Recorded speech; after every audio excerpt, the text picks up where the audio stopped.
He's here today, folks. Listen, Cosario. And everyone was like, holy cow, stop the A game. parole What's officer going came on? over to him and was like, are you really on parole? No, I'm not, buddy, no. Shout out to Bad Burro Coffee for giving us this coffee this morning. Located here on routes 5 and 20 next to Hep in Waterloo. It gives me great honor and pleasure to introduce to you visionary and founder of Motivate Change, along with lifelong friend, 40 plus years. Yes, sir. I known this guy. Wow. Oh, man. A fellow FLX Rican. Yes, sir. Product of Puerto Rican men that loved white women. That's us.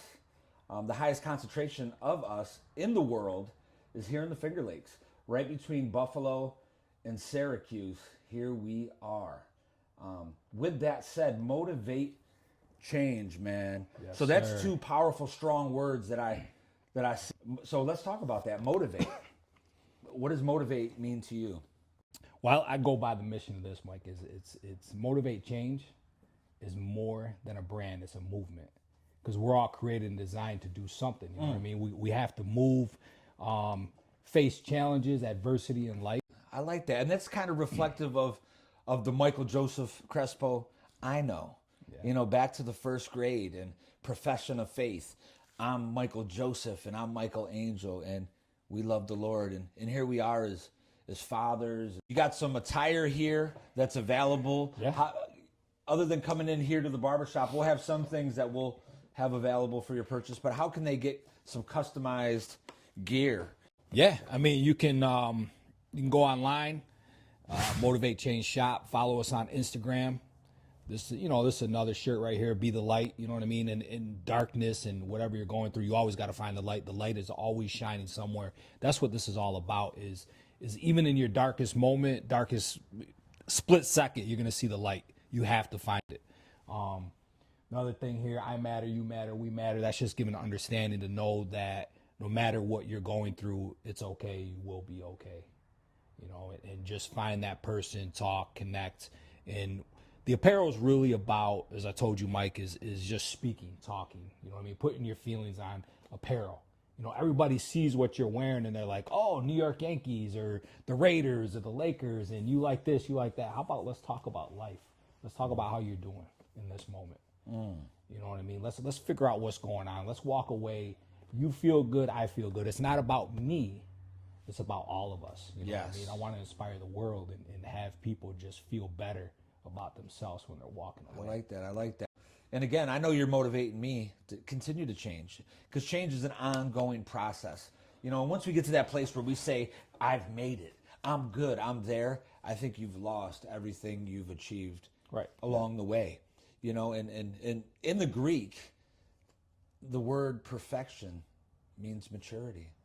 So we become perfected in maturing. In maturing, you have to change. You have to go and grow from where you're at. And I am honored to be doing life and going through changes with you and being a part of this movement, as you are the arm and we are the joint connecting to the body. Looking forward to doing big things with you here in the Finger Lakes. How do you motivate somebody to change as a movement when naturally they don't want to change? Right. That's a good question. I mean, I look at it as like this, is to rewind a little bit, is first, you know, it took me probably 13 years to even come out with Motivate Change. Because it's just the fear of the unknown. You know what I mean? We all have a fear in our mind of being like, what's he gonna think? What's she gonna think? What's their opinion? You know what I mean? And within that creates emotion, anxiety. Different things can build up because you're afraid of taking that step. You know, that leap of faith of worrying about what the next person may think. Going through challenges and changes in my life through emotions and not really understanding what was happening was like, all right, God said it's time now. You know, I've been with you. This door was open 13 years ago. I have not closed the door. As we know, when a door is closed, it's closed because we're a man of faith. So that door stayed open, and I said, you know what? I'm gonna keep it open, and I'm gonna brand it out, and I do it. So behind that is like helping create impactful conversations. You know what I mean? Is you're walking, you're in the street, you're in the community, the barber shop, like we are now, and sitting here and just trying to have an impactful conversation and help heal one another.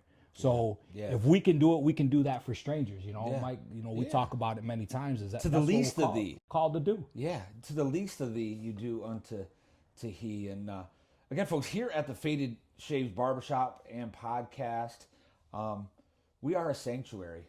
We are diverse and inclusive, and we welcome any and everybody to come in and receive some of that. Like Mr. Crespo was speaking of, those conversations, those connections that are genuine and sincere and real, you know, as it unfolds, as that door is open and as walking through it.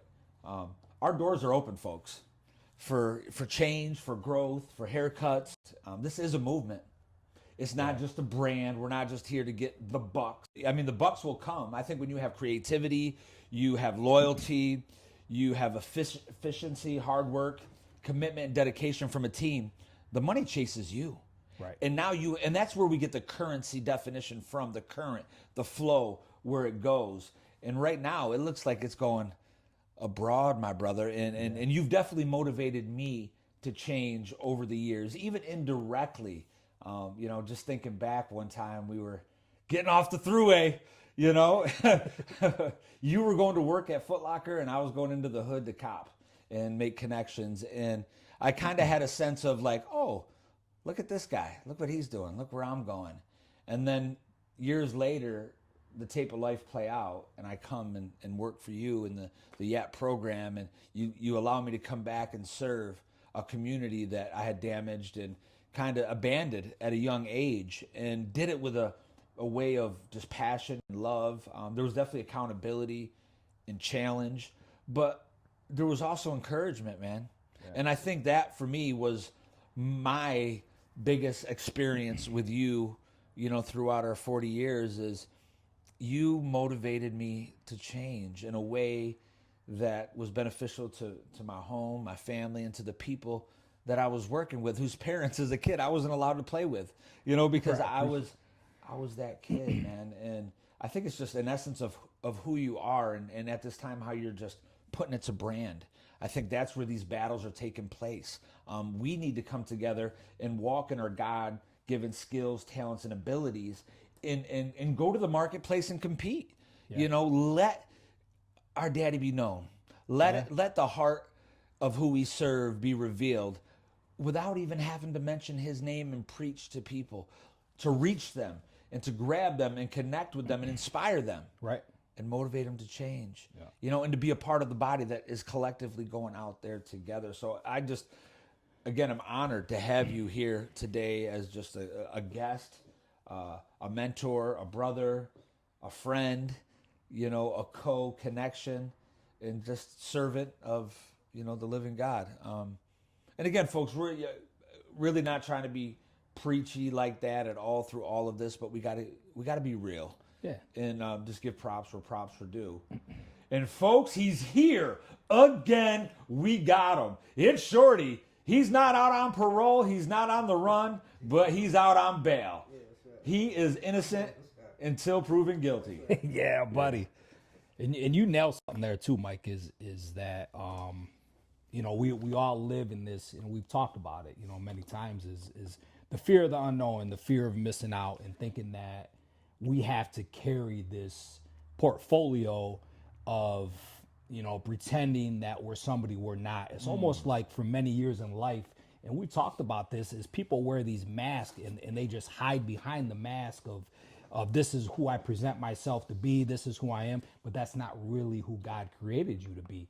And once we reveal ourselves and take that mask off, we really start finding our strength of who we are, you know what I mean? And for many years, like, we could present ourselves, right? We've chatted about it, is this is who I am, this is what I'm doing, this is what's going on, this is how I'm trying to live. But deep down inside, that's not how you were created to live. So you get fed all these different emotions and feelings because we're feeding off everybody else and not feeding off what we're called to be.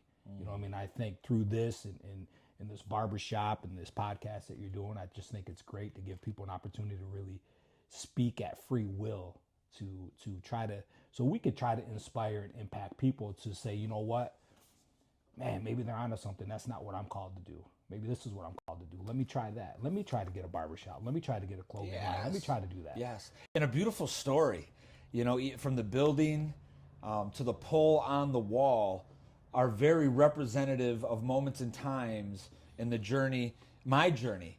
You know, the pole, you know, I'm going to share a little something with you guys, you know, all due respect to Tony the barber from Seneca Falls. But I approached Tony as an 18-year-old young man right out of prison, wanting to apprentice and be a barber, and wanted an opportunity.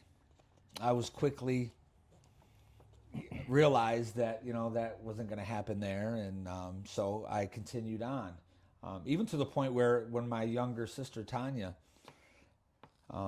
was in the BOCES program doing cosmetology, we had a goal of opening a shop when she graduated.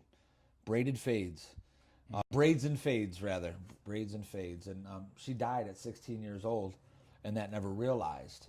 And it was about a year and a half ago, my oldest daughter said to me, Dad, why don't you revisit that barbershop dream and aspiration? And here we are. You know, Petey's not here, the master barber that kind of came together with us to make it happen. But Tony's pole is here.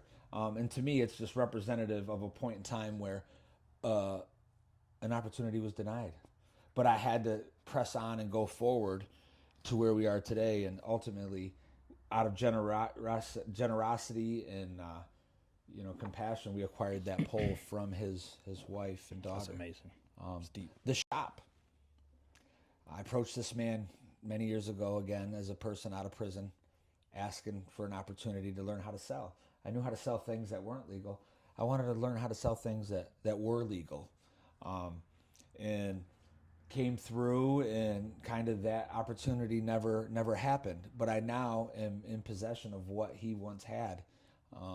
And again, it's back to not for me.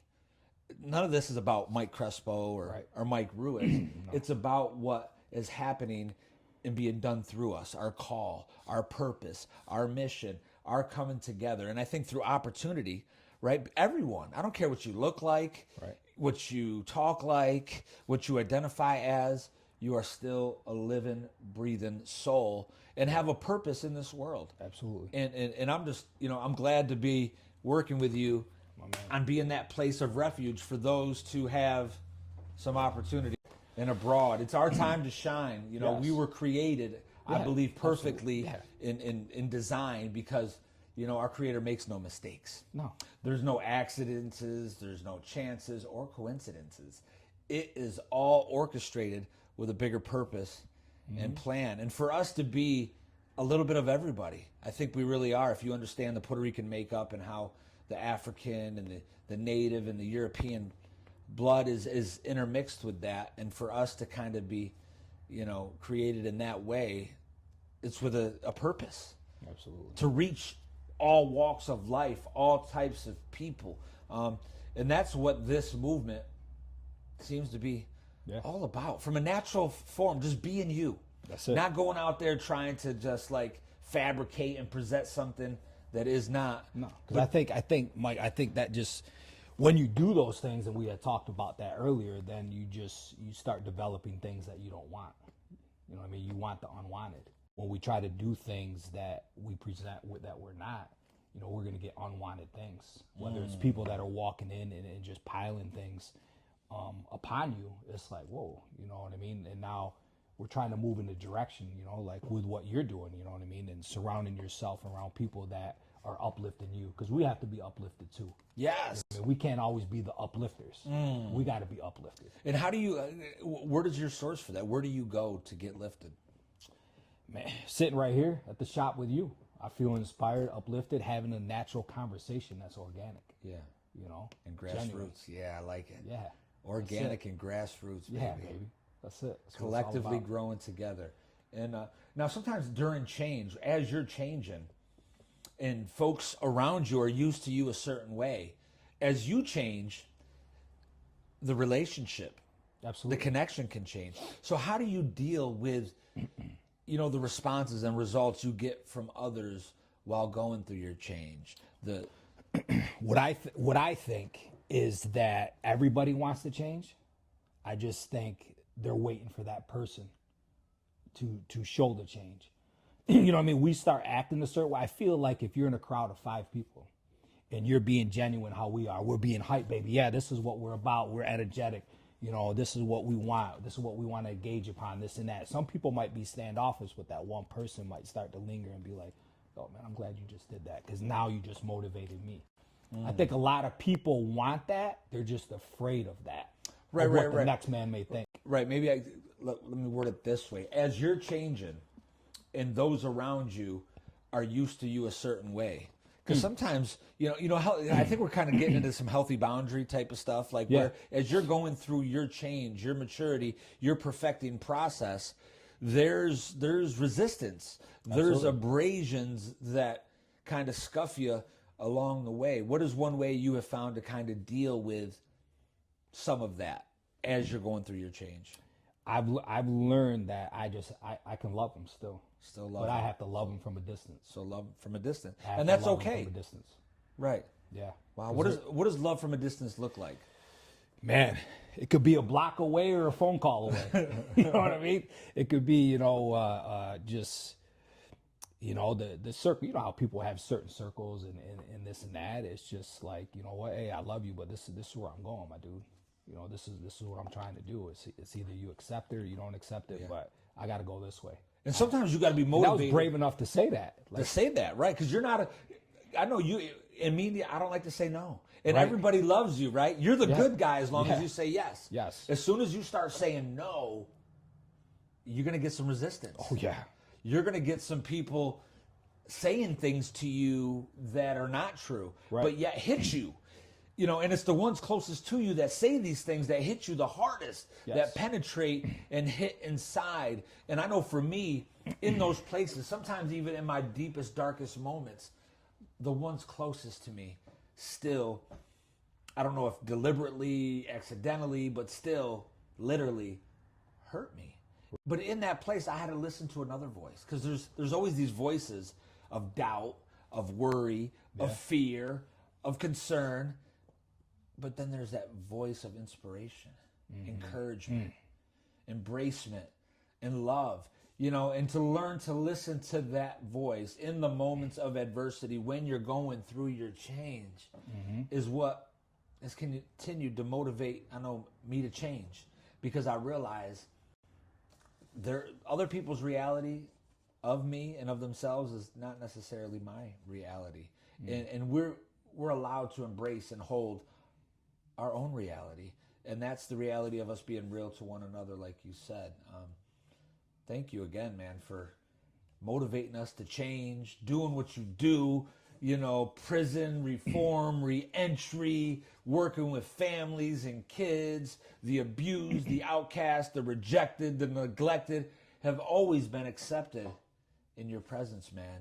And again, that's why Faded Shaves is a barbershop, as a podcast, and just us as people are here to partner with you and work with you in this movement as we go forth and hit this world by, force, but the force of love and encouragement, reception, joy, inspiration. And my man here too, Faded Shades, great movement. Have a conversation. I feel like this is a spot that you could come to and just pour your heart out to Mike, and as he just blesses you with a haircut, he can bless you with some godly words and some passion, and to inspire you so you can feel blessed when you leave here. And that's encouragement, man. Yeah, man. So, and that's kind of where our worlds align. We're doing the same thing, but in different little different ways. And again, Michael Crespo, founder, visionary of Motivate Change, folks. We hope in this episode on the Faded Chase podcast, you were encouraged and motivated to change. Any last words for the listeners today, Mr. Crespo? I think you nailed it, man. We're here to do what we're called to do, man. Inspire the world. Let's do it. Look forward to having you back. Absolutely. On the podcast with other special guests. Yeah. The body is forming. Wherever you are, like you had said, Michael Crespo, is to just connect with them, Yeah. reach them, Yeah. touch them in a way that encourages and motivates them to change. We all have it in our inner self. Everybody has it. It's just a matter of how it's going to come out. And it's nice to have people that encourage you and motivate you to do that and to be that. And that's what we're here for, because I've had a lot of naysayers and player haters in my life. And guess what, folks? They're not allowed. In Spanish, we say, vete pa carajo, which means go to hell. You know, and that's where all the demons of destruction and deception and depression, they got to go. Yeah. Pa carajo. That's it, baby. Till next time, folks. Let's Faded go. Shaves. Michael Crespo, Motivate Change. Let's go. God bless you. See you Yeah. soon.